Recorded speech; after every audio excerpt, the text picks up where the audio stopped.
Assalamualaikum, hai kawan-kawan. Jumpa lagi dengan Cik Shimas sayang. Okey, hari ni petang Cik nak minum kopi petang dengan nak buat ni roti martabak daging.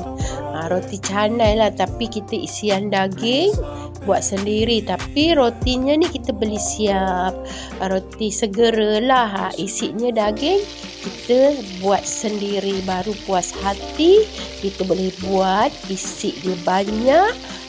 Kita panaskan dulu minyak atau margarin.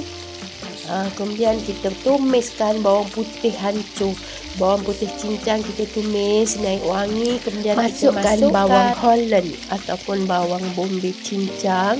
Kita tumis sampai dia naik bau dan dia layu. Bawang Holland kan manis, menyedapkan lagi nanti martabak daging kita. Kemudian kita masukkan dagingnya daging cincang. Daging cincang Cik dah rendam dulu, teruskan airnya, buang air merah dia kan. Jadi macam kita masukkan ni dalam 2 paket ni, 2 paket 400 gram ni Cik buat ni. Kita gaulkan sama rata. Tak payah letak air, dia akan keluar air sendiri. Kemudian kita letaklah campur perasa, kita campurkan juga dengan 2 sudu rempah kari untuk menaikkan lagi aroma dan kesedapan rasa daging. Kita masak gaul rata sampai air dia mengering dan dia macam naik minyak sikit. Kiranya dah masak lah kita punya daging.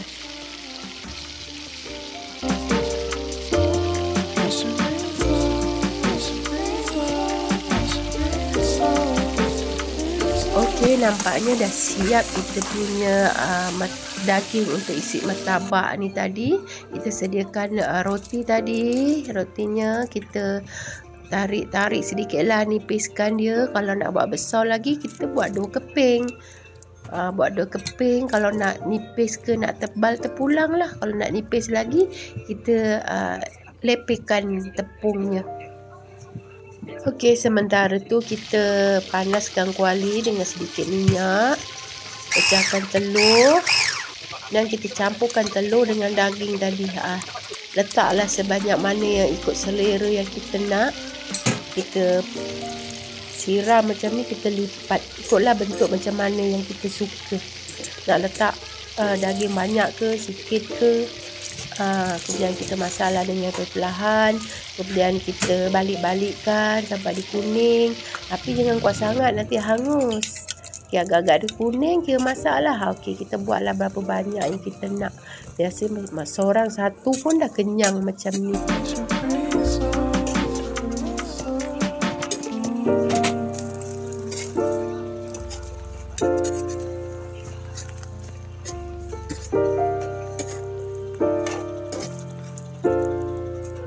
Gitu kawan-kawan. Ini style Cik konon-konon macam meniaga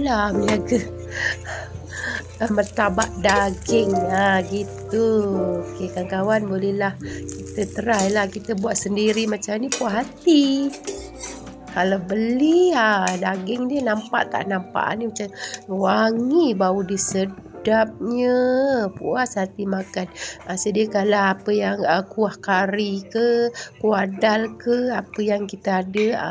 Bila kita ada kuah kari, kuah dal, memang kenalah sesuai kita makan macam gini.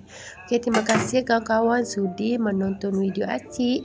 Jangan lupa kita jumpa lagi di lain video.